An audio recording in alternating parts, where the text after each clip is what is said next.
தூய்மை பணியாளர்களை வெற்றி விளம்பரத்திற்காக மட்டுமே விடியா திமுக அரசு பயன்படுத்தி வருவது மீண்டும் நிரூபணமாகியுள்ளது.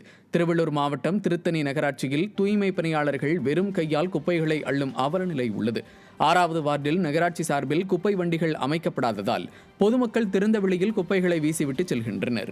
இந்த நிலையில் தூய்மை பணியாளர்கள் கையுறை, மாஸ்க் போன்ற எந்த உபகரணங்களும் இல்லாமல் குப்பைகளை அள்ளும் சாக்குப்பைகளில் மூட்டை கட்டி தோள் மீது தூக்கிச் செல்லும் நிலை உள்ளது. வெற்றி விளம்பரத்திற்காக இல்லாமல் விளம்பர மாடல் அரசின் அதிகாரிகள் உரிய நடவடிக்கை எடுத்து தூய்மை பணியாளர்களுக்கு கையுறை மற்றும் மாஸ்க் கொடுத்து பணியாற்ற வைக்க வேண்டும் என கோரிக்கை எழுந்துள்ளது. குப்பைகளை பொதுமக்கள் அதிகமான குப்பைகளை இந்த இடத்துல போட்டு போயிடுறாங்க.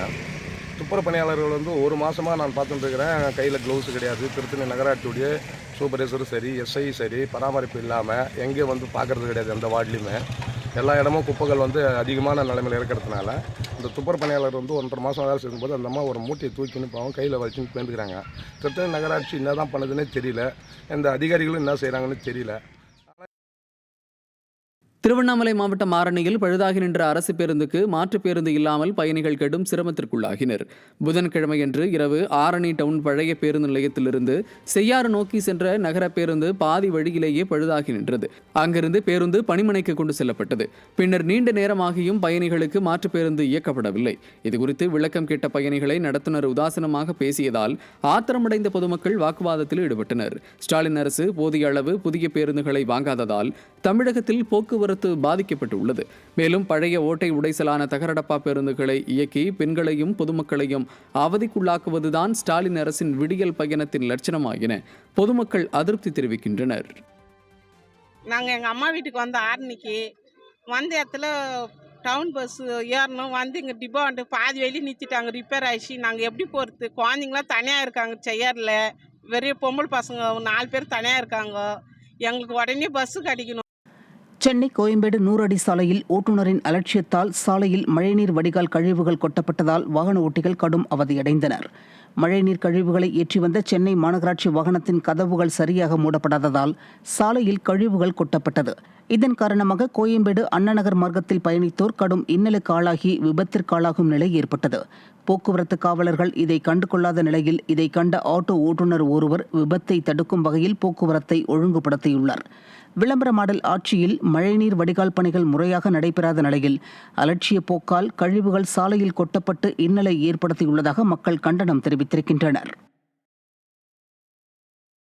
சென்னை சூளைமேட்டில் மிகவும் ஆபத்தான நிலையில் உள்ள தரைப்பாலத்தின் சீரமைப்பு பணிகள் ஆமை வேகத்தில் நடைபெறுவதாக அப்பகுதி மக்கள் குற்றம் சாட்டுகின்றனர். சூளைமேடு பகுதியில் 40 ஆண்டுகளாக பயன்பாட்டில் இருந்த இந்த தரைப்பாலம் கடந்த 2 ஆண்டுகளாக சேதமடைந்து போக்குவரத்திற்கு லாயக்கற்று காணப்பட்டது. இதையடுத்து மக்களின் புகார்களால் பாலத்தை சீரமைக்கும் பணியை கடந்த ஆகஸ்ட் 12ஆம் தேதி திமுக வார்டு கவுன்சிலர் மற்றும் திமுக சட்டமன்ற உறுப்பினர் இணைந்து தொடங்கி வைத்தனர். இந்த நிலையில் 7 மாதங்களை கடந்த பின்பும் விடிய அரசின் மெத்தன போக்கால் பணிகள் முடியாததால் அப்பகுதி மக்கள், பள்ளி மாணவர்கள், வேலைக்கு செல்வோர் கடும் அவதியடைந்து வருகின்றனர். ஒரு சிறிய தரைப்பாலத்தை சீரமைக்கவே திமுக அரசு இப்படி திணறுகிறது என்றால் மற்ற பெரிய திட்டங்களுக்கெல்லாம் எத்தனை ஆண்டுகள் ஆகுமோ என மக்கள் விமர்சிக்கின்றனர். ஒரு கவர்மெண்ட் அதிகாரிங்க ஒரு பிரிட்ஜ் எடுத்து கட்டுறாங்கன்னும் போது அவங்க என்ன பண்ணோன்னா பேரிகார்டை போட்டு காலையில் ஒரு வாட்டி விசிட் பண்ணியோ சாயங்காலம் ஒரு வாட்டி விசிட் பண்ணியோ கொஞ்சம் வெரிஃபிகேஷன் பண்ணணும். இதை பண்ணுறதே கிடையாது. ஆளுங்க இப்போ நடக்கிறதுக்கு குளத்துக்கு ஃபுல்லாக சுற்றின்னு தான் வராங்க. எல்லோரும் வயசானவங்க, எல்லாம் குழந்தைங்க ஸ்கூல் போகிறதுக்கு எல்லாத்துக்கும் சுற்றின்னு தான் போயின்னு இருக்கிறாங்க. ரொம்ப கஷ்டமாக இருக்குது. இது பார்க்கறதுக்கே பாருங்கள். இதில் தான் அதாவது நாங்கள் ஏறிடுவோம், ஒரு ஆம்பளை அப்படி ஏறிடுவோம். லேடிஸுன்னும் போது என்ன இப்போ தண்ணி எடுக்கணும், தண்ணி பிடிக்கணும், கொள்ளணுன்னாக்கா எங்களுக்கு ரொம்ப கஷ்டமாக இருக்குது போகிறதுக்கு. எல்லாம் ரொம்ப பாதிக்கப்படுறாங்க எல்லாருமே. அதுவும் ரொம்ப வயசானவங்க, அவங்க போய் சுற்றிக்கின்னு போய் அது ஒரு மளிகை சாமான் வாங்கிறதுக்கு போகணுன்னா கூட ரொம்ப கஷ்டப்படுறாங்க.